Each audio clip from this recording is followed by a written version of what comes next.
Hello, and welcome to the Osteoarthritis Action Alliance Lunch and Learn webinar for December 14th, 2022. Thank you for joining us this month. Today's presentation is a joint effort between Serena Weisner of the OA Action Alliance and Marvin Albert Meza Jarquín, a UNC Chapel Hill medical student. Serena is here with us live today, while Marvin provided a recording due to a scheduling conflict. Serena Weisner is a gerontologist dedicated to helping communities and organizations support healthy aging through evidence-based programs and services. She has spent over 20 years building a career that combines two of her passions, health and aging. She has had the opportunity to work at national, state, and regional organizations. Serena is the Director of Community Programs for the Osteoarthritis Action Alliance. She oversees the OA Action Alliance's efforts to disseminate the Walk with Ease program, while also working closely with community-based organizations and public health departments, helping them adopt and implement arthritis-appropriate evidence-based interventions. Marvin is a third-year medical student at UNC. He is interested in addressing disparities in medical care in underserved communities, especially the Spanish-speaking community, and patients in the carceral system. Marvin is from Nicaragua, but has made North Carolina his home. The title of today's presentation is Evidence-Based Programming for Latinos with Arthritis, Current Findings and Next Steps. Welcome, Serena. Great. Thanks so much, Katie. And thank you all for joining us today. I know that December is a very busy month for a lot of us, and I appreciate you taking a little time to join us and learn about some of the work that we have been doing to reach this population. So first, I want to go ahead and start off with just a little bit of a plug for the OA Action Alliance. And I'm trying to figure out why my slides are so there we go.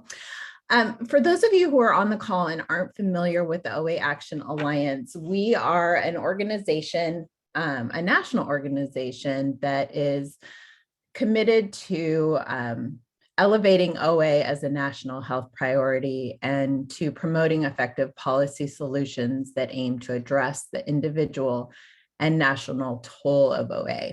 And we recognize that that doesn't mean that we can be a one-dimensional organization trying to serve all populations in the same way. We are really taking steps to try to increase the number of resources we have that are appropriate and appealing and helpful to diverse audiences. So I did want to share just this slide real quick to kind of give you a lens through which to view this presentation and hopefully give you some information about what we at the OA Action Alliance are doing to help broaden our reach. So that being said, we are focusing in on the Hispanic or Latino population for this Lunch and Learn today. And as you can see here with these statistics, this is a very important population to address. Hispanics have lower rates of physical activity than non-Hispanics. Hispanics are about 50% more likely than non-Hispanic whites to report needing assistance with at least one instrumental activity of daily living, and they report difficulty walking. And then this graph here shows that in 2015, those of Hispanic ethnicity reported more lost work days due to arthritis on average than other racial and ethnic groups. So you can see this is a very important population that we need to be doing more to support and help with arthritis management, arthritis self-management, physical activity programs, et cetera, to help with arthritis. So some of you may be familiar with the OA Action Alliance's review of programs to determine whether or not they are arthritis appropriate evidence-based interventions. We do this review on a regular basis to determine which programs both physical activity and self-management have positive benefits for those with arthritis. So you can see here a list of those programs that are currently on our AAEBI list that are available in both English and in Spanish. So just a note about this, sometimes the materials themselves are not available in Spanish for these programs, but the program itself is kind of adaptable to be used by Spanish-speaking leaders. So I have put the website here at the bottom of this slide, and we can also put it in the chat for you so that you can check out those programs and some more information. So today's session is going to focus on the Camine Con Gusto program, that first one on the physical activity side of the table. We also just call that CCG for short. It is the Spanish version of the Walk with Ease program that is offered by the Arthritis Foundation. And just to give you a little bit of background on the program, in case you're not familiar with it, it is a walking and behavior change program designed for people with arthritis. The focus is on helping people learn to walk safely and effectively, even if they have arthritis and symptoms that go along with arthritis. It also helps them overcome barriers to walking, with the ultimate goal of having participants work up to walking 5 days a week for 30 minutes per day. So really trying to reach those recommended goals for physical activity. The program includes a book as well as different tools to help people set goals for their walking, track their walking, and assess their progress throughout the program. The Walk with Ease program is available in both self-directed and group or instructor-led options. The Camine Con Gusto program is currently just offered in a self-directed format using the guidebook as kind of the delivery mechanism. So people work through the guidebook at their own pace using the tools and the information in the book. I do want to note that there are some organizations that have adapted the English leader training for Walk with Ease into a Spanish Camine Con Gusto leader training, but this has not been officially done through the Arthritis Foundation, although it's certainly on our wish list. The program has been determined to have positive impacts on those with arthritis. The outcomes for Camine Con Gusto have been found to be very similar to those for Walk with Ease, and that includes decreasing disability, improving arthritis symptoms, self-efficacy, and perceived control, balance, strength, and walking pace for those with arthritis. So with that context, I'm going to go ahead and launch into Marvin's presentation. This is a poster presentation that he delivered. So it is his voice kind of walking through his project and the outcomes that he found.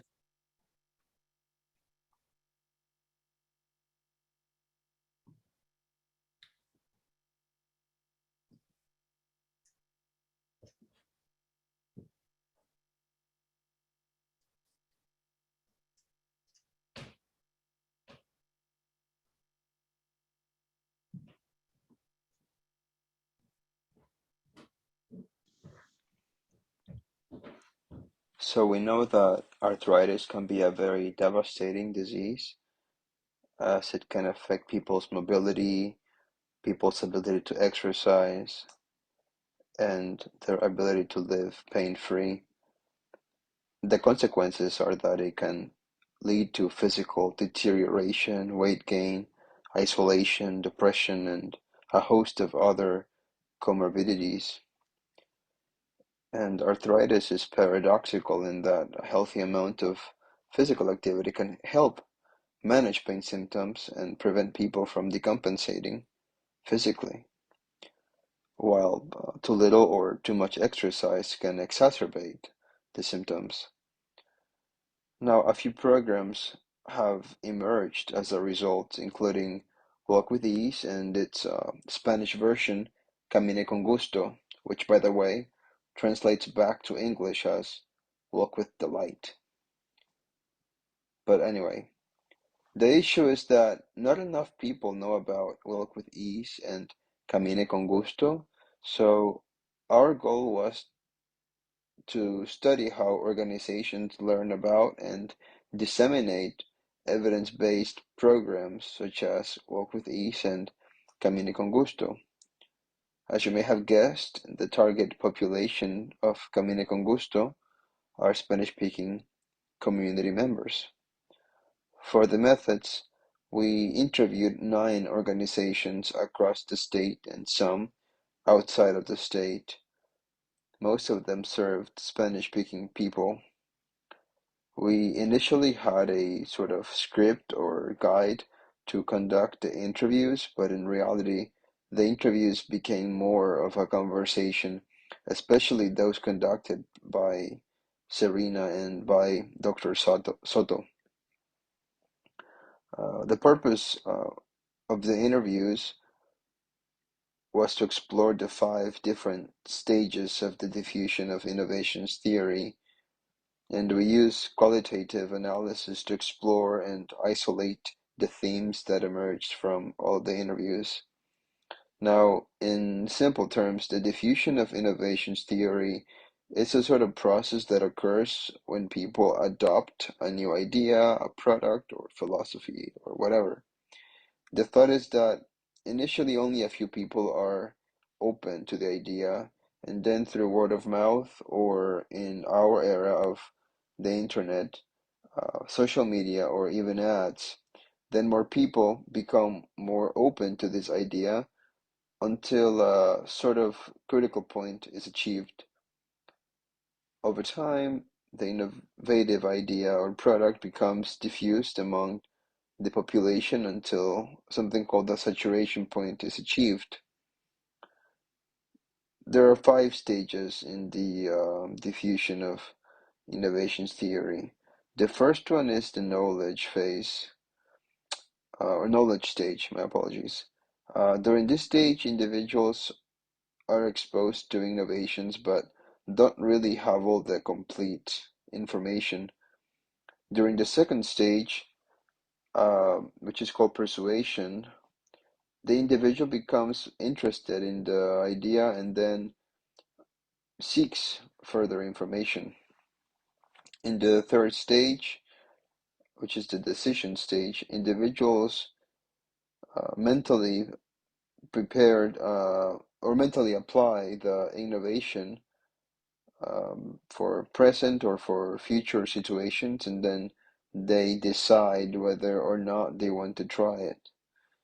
Then during the implementation stage, the individual makes full use of the idea, innovation, product, philosophy, etc.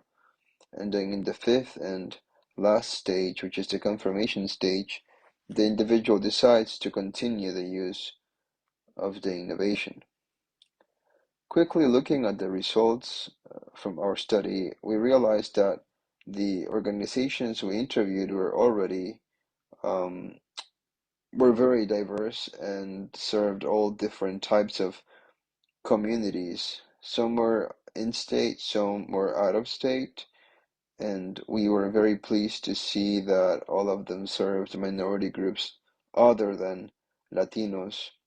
We were also pleased to learn that most of the organizations offer programs beyond just physical activity, such as falls prevention programs, which are very important for older people with comorbidities or with polypharmacy. They also offered mindfulness and meditation programs, as well as chronic disease management programs. Now, we realized that organizations have connections with funders in the state, at the state level, and also from the government. And then we also learned that they had access to government curated list of evidence-based programs. In a way, this made sense to us, since the government would only allocate funds to programs that have shown promise. Then it was also unsurprising that organizations decide on specific programs based on the community needs and on how much funding they have available. Then it was reassuring to learn that many organizations that we interviewed already offer Walk with Ease or even Camine Con Gusto. And then in order to motivate patients to join and to remain in the program, some organizations tweaked the program a little bit, and some offered coaching and pedometers. Personally, I am a huge supporter of measuring and tracking our progress. I think that there's a great sense of accomplishment when we are able to see our journey and improving ourselves. According to organization representatives, participants who were offered pedometers seem to really love them, and participants also seem to enjoy the social aspect of the walking programs, as it enabled them to connect with other community members, which was a great benefit, especially during the COVID-19 pandemic. Finally, the most common reason for organizations to keep the program was the number of participants that chose to remain in it. This seemed to be related to the funding and to the limited resources from organizations. Overall, we learned that Walk with Ease and Camine Con Gusto are really well suited for uptake by organizations because they're really cost effective. Participants in the programs love the benefits of pain management, physical conditioning, and, of course, social interaction. We plan to continue working to expand their use, and we're going to look into how affordable the programs can be with the addition of coaches and pedometers. Thank you for your time.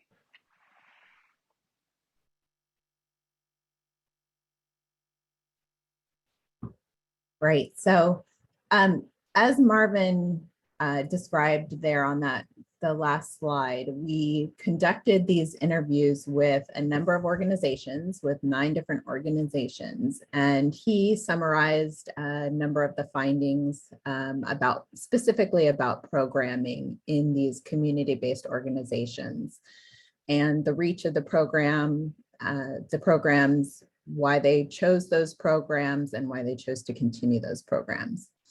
So during these interviews, we also asked these participants about other aspects that we felt like we could begin to kind of answer a call about. So we wanted to make sure that we began to build out some web pages at the OA Action Alliance to help educate people who are Spanish speaking, Latino, Hispanics, their family members about OA and what can be done to diagnose and treat and self-manage osteoarthritis. And so in those interviews, we showed them some of our existing OA Action Alliance web pages, and we asked them kind of what did they like about them, what could be improved about them, you know, what were attractive. We learned, of course, that we can't just put out our same kind of web pages and expect them to be attractive to the Hispanic and Latino population. We really needed to make the colors more vibrant and really lean heavily on images, and of course, make sure that the images are reflective of the population. We also learned that having more video clips and audio clips and more articles and tools and resources that kind of kept an intergenerational context in mind, because familial relationships are so important in this population. It was recommended that we have some pages and resources that address, what do I do if my grandparent or my parent has OA, or my child or my best friend, because that is really essential in this population. So we have started to build out some web pages to provide that information and resources. You can see the website here, and we're just starting. We've got 3 pages within this kind of mini website within our website. We've just kind of started with what we heard were the most interesting or the most important pieces to highlight. I do want to show you just briefly a very quick snapshot of what the landing page of that website looks like. As you can see, the colors are more vibrant. It's the oranges and the yellows, and we pulled in some of our OA Action Alliance blue, but we really wanted it to be appealing to that population. We worked with consultants on which photos were appealing and appropriate. We conducted some interviews and have some wonderful interviews in Spanish with people who have participated in the Camine Con Gusto program, as well as people who live their lives with OA and what that looks like for them. And having those kinds of testimonials and the videos. And this picture, this kind of still shot of this video down here in the corner just makes me smile. So we have started to gather that and include that. Another thing that we've done is to translate our Walk with Ease registration portal, which is an online portal to register for the Walk with Ease program, as well as receive motivational emails, tools, resources, etc., into Spanish, so that now it is a CCG portal. So participants are able to register all in Spanish. They're able to get immediate access to the ebook for the Camine Con Gusto program. All the tools and resources are in Spanish. As you can see, they can set their goals for their walking and track their progress. We're also working on putting together some videos that will have some of the content of the program provided in lecturette format. And also we're going to be developing those for audio as well, because we heard from our interviews and from our work with consultants that those are really important formats. We are at the OA Action Alliance also have a DEI task group, a diversity, equity, and inclusion task group. And we really want this to be a part of the work of that task group. But we also at the OA Action Alliance are currently in the process of writing proposals to receive funding, hopefully receive funding to expand our work around CCG and also hopefully more of these Hispanic and Latino resources. But we also are always looking for partnerships and collaboration. So if you see a role for yourselves or have input for us, we would love to hear from you. So I'm going to go ahead and stop there so that we have about 5 minutes for Q&A.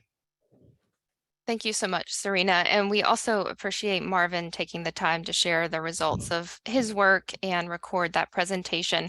I loved when he said that the direct translation of Camine Con Gusto was walk with delight. That I like that. Mhm. So if you all do have questions for Serena, feel free to type them into the chat and I will read them aloud to her.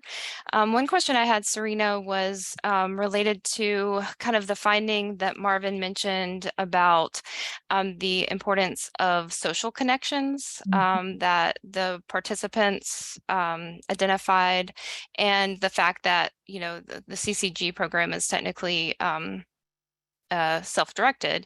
And I know you said that ideally, eventually, we'll have kind of a group program available, but I wonder if you could just talk a little bit about resources or components of the portal, even these resources that you described on the OAAA Action Alliance website that kind of bring in some of that social component.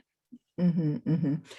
Yeah, I think, and that was something that we really heard when we were interviewing people, about the website, is make sure that you have those resources that are um, helpful for the social connections and, how to talk about OA with your family and that kind of thing.